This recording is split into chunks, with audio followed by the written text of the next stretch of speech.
Hola chicas, bienvenidas a la clase número 2 de primeros medios. La primera clase vimos más bien qué eran los estados-nación, cómo se conformaron los países, vimos el nacionalismo como la forma en que los países se sintieron identificados con el lugar donde habitaban, y a través de lo cual surge la necesidad de autogobernarse. Bien, voy a tratar de poner el micrófono más cerquita para que se escuche bien. Bueno, en este caso nos toca ver la conformación del Estado-Nación en Chile. Ya nos desligamos totalmente de lo que estaba pasando en Europa, pero desligarnos entre comillas, porque todavía van a haber cosas que ocurran en Europa que nos van a afectar directamente a nosotros. Y también cambiamos un poco el escenario de América Latina en general para trasladarnos al caso puntual de Chile. ¿Ya? La conformación del Estado-Nación en Chile, como lo pueden apreciar en esta imagen, nos habla un poco de cuándo nos convertimos en Chile, ¿ya? Cuando comenzamos a hacer esta república, esta nación, cuando adoptamos nuestros simbolismos y cuando nos comenzamos a sentir representados por nuestro país, ¿ya? O a ser parte de este país. Y en este proceso, primeramente tenemos qué es lo que pasó posteriormente al proceso de independencia. En la guía anterior los contenidos mostraban que obviamente se acaba el proceso independentista y asume Bernardo O'Higgins el mando del país como director supremo. Posteriormente, luego de una serie de malas decisiones, la gente como que se aburre de él y pide que lo saque, ¿ya? Y él se va para evitar una guerra civil, para evitar un sinnúmero de otros problemas que podía acarrear quedarse acá. Y él se va a Perú y allá se queda el resto de su vida, no regresa nunca más a Chile. Y acá en Chile se inicia un proceso. Y este proceso va a durar desde 1823 hasta el año 1830. Y a ese proceso se le conoce como la anarquía, que viene siendo un desorden político, porque durante este periodo va a haber un gobernador, un director supremo, va a durar un par de meses, un par de años, se va a ir, va a llegar otro, y así sucesivamente. Algunos duran meses, algunos duran 6 meses, otros duran un año. Es como, estamos probando cómo armamos un país, porque recuerden que durante muchos años fuimos colonia de España. Por tanto, cuando nos independizamos, es como, ¿y ahora qué hacemos? ¿Ya? Es como, uno siempre vive con sus papás y al momento de tener que ir a vivirse solo, vienen una serie de complicaciones que uno no experimentaba porque vivía con los papás. Y en el cómo pago las cuentas, cómo me cocino, etc. Es lo mismo, ¿ya? Acá trataban de organizarse. Si bien es cierto, es un desorden, ¿ya? Un desorden político, esto establece las bases de cómo somos como sociedad y como país en la actualidad. ¿Ya? Son las bases, es el inicio. ¿Ya? No tiene que ser todo bueno desde un inicio, porque obviamente estamos probando a ver qué nos resulta mejor. Y eso es lo que va a ocurrir durante este periodo que se llama anarquía, ya que es como desorden, pero a la vez es un orden. Señalar que este periodo es denominado, o es marcado, quien lo controla, podríamos decir, o quienes participan, no es la gente pobre, ¿ya? Es la aristocracia, que eran los más instruidos en la época. Obviamente tenían más mundo porque habían viajado a otros países, habían leído los libros de la Ilustración, tenían la idea de la Revolución Francesa, etc. La gente pobre como que no entendía bien qué estaba pasando. Y partimos con esto. Es difícil crear una república en Chile, ¿ya? Es difícil porque está un tanto desordenado el país, un poco revolucionario, y hay de una serie de partidos políticos en la época. En la época no se llamaban partidos políticos, sino que facciones políticas, para que quede claro, pero es casi lo mismo. Y todas estas facciones políticas, todas querían gobernar. Entonces es un tanto difícil cuando hay muchos que quieren gobernar. Entonces todos se van probando y todos queremos gobernar y yo tengo esta idea, pero el de acá tiene otra idea, entonces es un poco desordenado. Pero van a llegar a un consenso en algún momento, ¿ya? Quizás no de una manera muy pacífica, pero se va a lograr. Pero de Chile en esa época, cuando estaba todo este desorden, era una situación estable, parejita. Ya, esto quiere decir que, bueno, terminamos la guerra de independencia. Obviamente la guerra de independencia mermó bastante los ingresos. Posterior a la independencia, Bernardo Higgins pone un impuesto adicional para financiar una escuadra libertadora, para que el Perú fuera libre de España, y que después ese dinero no nos lo iban a devolver, que eso no va a pasar. Pero en otros ámbitos Chile se dedicaba a exportar trigo y se dedicaba a exportar plata. Porque, aquí hay una fotito, se descubre una mina en la zona norte de nuestro país que se llama Chañarcillo. ¿Ya? Y esta va a ser una de las razones por la cual la economía de Chile va a repuntar durante ese periodo, porque se van a dedicar a la extracción de la plata. Y aquí vemos un mapita de la exportación de trigo. Principalmente Chile va a mandar trigo a Estados Unidos, esa listita va hacia Estados Unidos, a California y a Australia. ¿Por qué? Porque en esa época, en estos dos lugares, se estaba dando un fenómeno que se llama la fiebre del oro. Entonces, como había muchos mineros buscando oro, el alimento básico para llenar la guata, porque si no tiene hambre, es el pan. Entonces el trigo sirve para hacer pan y principalmente por eso se exportaba tanto trigo a esos dos mercados en particular. Y aquí ya vamos a empezar a ver un poco un tema en profundidad y tiene que ver con la identidad propia. ¿Ya? Esto de ser descendientes de españoles a nacer en Chile propiamente tal, y sentirnos identificados con Chile. ¿Ya? Y comenzamos a implementar ciertas cosas, ciertas costumbres que son propias de los chilenos. Sin dejar de lado, sí, lo que venía desde antes, desde la colonia en Chile. Igual se seguía manteniendo ciertas costumbres, pero se iban adecuando a la realidad o al chileno común. ¿Okay? Sí, detallar que la religión seguía siendo sumamente importante y era la religión católica. Todavía no parecía o no se permitía ningún otro tipo de religión dentro del territorio. Y aquí esta fotito está como para identificar un poco las características de Chile, o sea, la identidad del Chile. Que en la Plaza Baquedano está el monito del general Baquedano, el indio pícaro, la araucaria, los palafitos, que son propias de la identidad de Chile. Entonces, si uno esto lo ve en el extranjero, dice, Chile. Ya, las uvas, que tenemos un buen vino, la cordillera, ya que son características propias de nuestro país. Entonces, esto ya lo habíamos mencionado en la clase anterior, que era que a pesar de que Chile va a lograr su independencia, España obviamente va a querer regresar, va a volver a atacar, va a volver a tratar de conquistar el territorio en varias ocasiones. Sin embargo, no va a funcionar, pero esta es una de las más importantes porque aquí se bombardea el puerto de Valparaíso, o sea, fue una guerra bien grande, aunque Valparaíso en esa época no es como el Valparaíso que ustedes conocen. Si se dan cuenta aquí, o se puede apreciar, son casi puros cerros. En la actualidad todo esto está lleno de casas. Entonces intenta varias veces, pero finalmente no funciona porque ya España no era la España tan poderosa de por lo menos mucho tiempo atrás, cuando fue un imperio casi. Y ya. Acá partimos anarquía. Anarquía, tenemos distintas miradas políticas. Habían diferentes ideas, diferentes fórmulas, pero lo que sí había claro es que todos queríamos una república, todos queríamos un gobierno republicano en aquella época, aunque la forma de aplicarlo iba a ser diferente. Y en base a eso se van a crear constituciones, que las constituciones son las normas más importantes de un país, ¿ya? Es la ley máxima de un país y estamos en un periodo de anarquía, que es desorden. Entonces lo que nosotros vamos a aplicar en esta época son ensayos constitucionales, un ensayo de una constitución.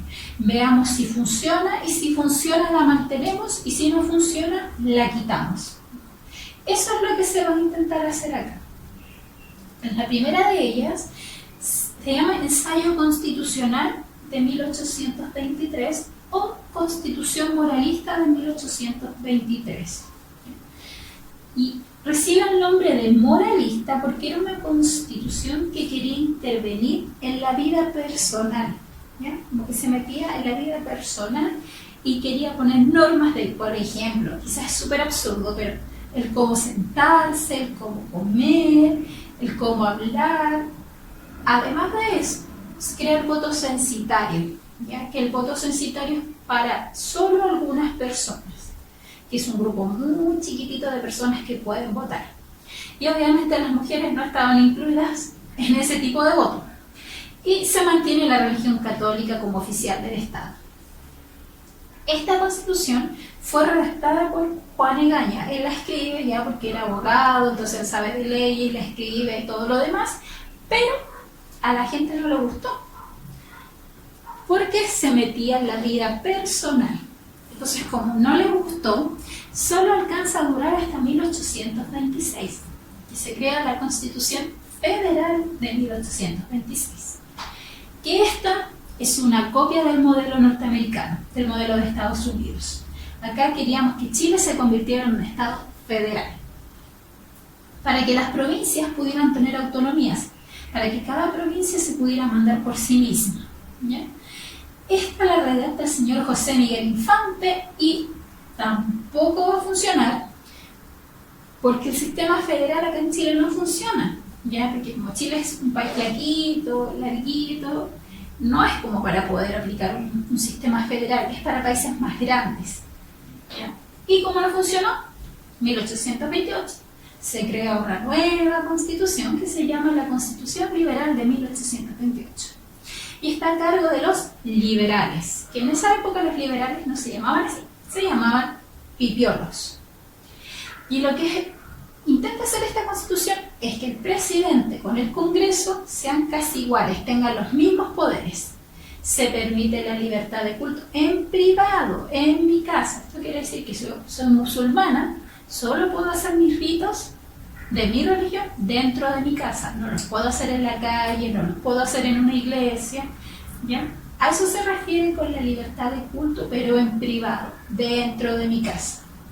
Esta constitución la hace el señor José Joaquín de Mora, un abogado,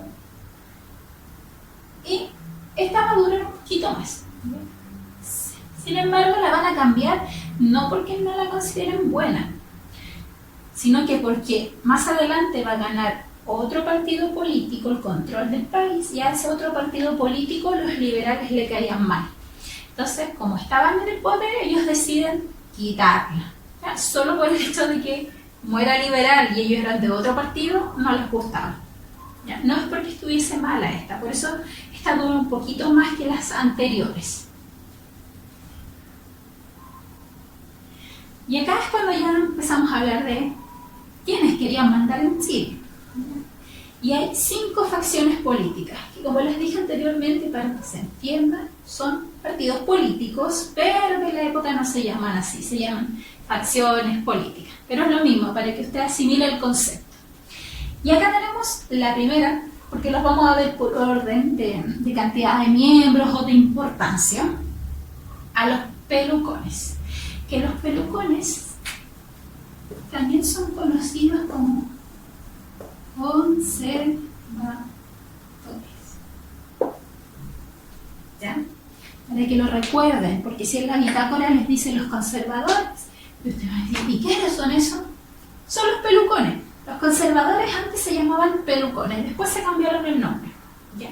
Se llaman pelucones porque usaban pelucas, de donde viene el concepto de pelucones. Ellos usaban pelucas, que son los que están aquí, ¿ya? Estamos hablando, no sé, de 1800, 1700. Entonces usaban pelucas y a razón de lo cual les pusieron los pelucones, pero sus lineamientos son conservadores, ellos son así como que siguen una línea. Este grupo era un grupo que representaba a la gente de la aristocracia, de la clase alta. Ellos creían en las instituciones tradicionales, por eso se les llama conservadores también, porque si aparecía algo que fuera nuevo, a ellos no les gustaba, a ellos les gustaba lo que ya existía. Y ellos creen que el Estado y la Iglesia tienen que estar juntos. O sea, si la Iglesia opina algo, el Estado tiene que hacer caso de lo que opina la Iglesia. Y los representantes de este sector político son Juan y Mariano Egaña. Y Juan les va a sonar, porque voy a retroceder. Juan Egaña es el que hace la Constitución o este ensayo de 1823. Y Mariano Egaña lo vamos a ver más adelante, así que no se olviden de ese nombre porque es sumamente importante. ¿Bien? Entonces tenemos acá a los conservadores. Volvemos a repetir. Eran de la aristocracia, creían en las cosas que ya estaban hechas, no les gusta lo nuevo y creen que la iglesia y el Estado tienen que estar juntos, juntitos. El otro partido son los pipiolos, o, porque también se les conoce así, liberales. Si en la bitácora les dice liberales, piensen de inmediato que son los pipiolos. Se llaman pipiolos, la historia es súper extraña, pero ellos cuando se reunían comían pollo asado, y los pollos hacen pío pío. Entonces de ahí viene la palabra pipiolos, o los pollitos, ya, pío pío, no se les olvide nunca. ¿Quiénes son estos señores? A ver, no quiere decir que no sean de la clase alta, porque recuerden que les dije que durante todo este proceso de la conformación de la República, los que participan son de la clase alta y son militares. La gente pobre no participa de esto. La gente pobre acá, no le queda otra opción. Entonces estos señores que eran pipiolos, eran comerciantes, eran intelectuales. O sea, podríamos decir que eran nuevos ricos o, como se conoce por ahí, los burgueses. Y estos señores tenían ideas más radicales de cambio y estaban de acuerdo con hacer ciertos cambios, a diferencia de los pelucones. Ellos sí querían cambios, querían renovar todo y ellos querían que la iglesia no interviniera en ningún asunto del Estado. Ya, como es ahora, en la actualidad la iglesia ya no interviene en ningún asunto del Estado. Estamos hablando del año 1820 y algo. Ellos ya creían que no debían estar juntos ni la iglesia ni el Estado. Y los representantes de estos señores son Benjamín Mier y José Rondizoni. Benjamín Mier es un militar, José Rondizoni un intelectual. Mira, estos son como los liberales. Los siguientes son los o'higginistas. Y como su nombre lo dice, querían que O'Higgins volviera a tomar el mando del país. Eso era lo que ellos querían. Yeah. Y los representantes de este sector son Francisco Ruiz Tagle y José Joaquín Prieto, que este personaje de acá lo vamos a ver más adelante, pero es sumamente importante.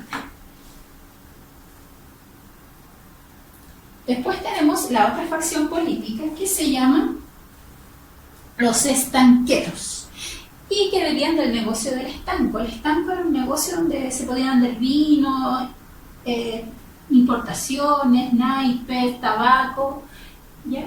Se llama negocio del estanco y del negocio del estanco salen los estanqueros, por eso su nombre, y estaba compuesto por comerciantes que eran los que trabajaban en el negocio del estanco y lo que ellos querían era un gobierno fuerte, autoritario, casi como una dictadura, que ordenara al país, que le diera una estructura al país.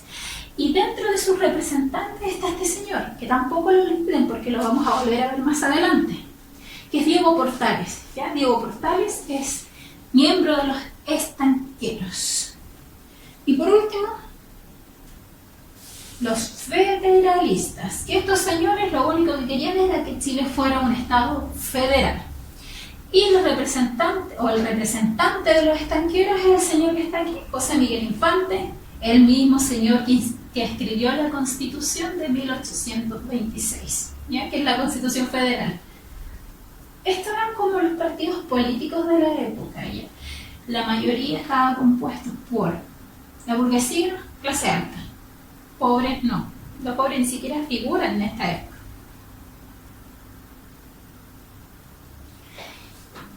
Ya, eso es como lo que está pasando. O sea, estamos probando varias constituciones para ver cuál funciona. Tenemos que hay diferentes partidos políticos en busca de ver qué partido político gana y aparece un movimiento que se llama el autoritarismo. Y el autoritarismo es súper simple de entender porque tiene que existir una clase política que sea capaz de dirigir el país, pero con mano firme, mano dura, ¿ya? Para que así la gente se vaya derechito, derechito por el camino y no se desvíe. Eso es lo que busca el autoritarismo. ¿Y quién representa el autoritarismo? El autoritarismo está representado así. La figura máxima es Diego Portales, ya que era el señor que vimos que tenía que ver relación con el negocio del estanco. Y dentro de este sistema de autoritarismo, este sistema se va a establecer durante una república que se llama la República Conservadora, ¿sí? Que va a haber 3 presidentes que van a seguir este lineamiento de mano firme, mano dura, para poder enderezar Chile. Y esto va a durar desde el año 1831 hasta el año 1861, que son los que alcanzan a gobernar estos 3 personajes. ¿Ya? Estos 3 presidentes. Diego Portales no fue presidente, nunca fue ministro en alguna oportunidad, pero lo vamos a ver más adelante. ¿Qué ocurre acá? Va a haber una guerra, ¿ya? Después de haber terminado el proceso de independencia de Chile, esta es la primera guerra que va a ser entre los mismos chilenos. ¿Qué ocurre acá? Que habían 2 partidos políticos o 2 facciones políticas que tenían la mayor cantidad de militantes, de personas que estaban dentro de esta facción. Y estos 2 se van a enfrentar. ¿Cuáles son esos 2? Son los pipiolas y los pelucones, o los liberales versus los conservadores. Lo que ocurre es que acá la gente no estaba muy contenta. No estaba muy contenta porque los conservadores no les gustaba la Constitución de 1828. En el año 1829 se hacen unas elecciones y gana el Partido Liberal, no el Partido Conservador. Entonces al Partido Conservador eso no le gustó mucho. Y lo que hacen es enfrentarse. Pipiolos versus pelucones, para ver quién se iba a quedar con el control del país. Para eso es esta pelea. Y en esta pelea ocurre una batalla súper importante. No quiere decir que sea la única batalla. Esta es la más importante porque es la última y es donde se decide quién gana, que es la batalla de Lircay. La guerra parte en 1829 y esta batalla ocurre en 1830. ¿Ya? Y acá se enfrentan las 2 posturas. Los conservadores, que les gustaba todo derechito, y los liberales, que estaban abiertos a los cambios. Y los conservadores son representados por José Joaquín Prieto. ¿Se acuerdan que les había dicho que se acordaran de este caballero? José Joaquín Prieto con Diego Portales, otro señor que también les dejé que se acordaran. Estos 2 personajes van a ser súper importantes en la etapa siguiente que vamos a ver, en la tercera clase. Se enfrentan a los liberales representados por Ramón Freire. ¿Quién era Ramón Freire? Ramón Freire es quien asume como director supremo de Chile después de la salida de Bernardo Higgins. De hecho, él presiona para que Bernardo Higgins se vaya del poder, porque si no le iba a hacer una guerra civil. Ese señor pertenece al bando de los liberales y se enfrenta a este otro señor, que es José Joaquín Prieto.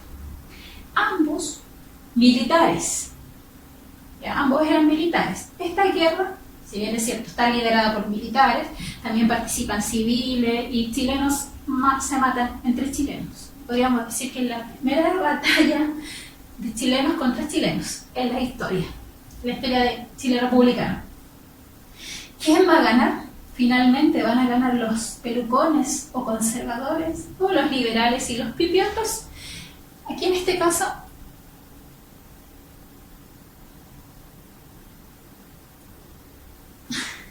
está mal puesta la fecha ahí por si acaso, pero es que la imagen viene con esa fecha. ¿Bien? Es 1830. 1830, batalla de Lircay. Quienes ganan son los conservadores. Conservadores van a tomar el control del país durante 30 años. 30 años va a durar el gobierno de los conservadores a cargo de 3 presidentes que cada uno va a durar 10 años en el poder. Así que eso es, para finalizar, una imagen aquí de la batalla de Lircay, que este nombre debiera sonarles, Lircay, porque hubo una firma de un tratado importante ahí. Ese tratado era cuando Bernardo Higgins, en el proceso de independencia, le entrega nuevamente el control a los españoles. En el mismo lugar, Lircay. O sea, dos hechos históricos de Chile que ocurren en un mismo lugar. Así que eso es para finalizar. Dudas, consultas en los comentarios abajito. Y nos vemos en la siguiente clase.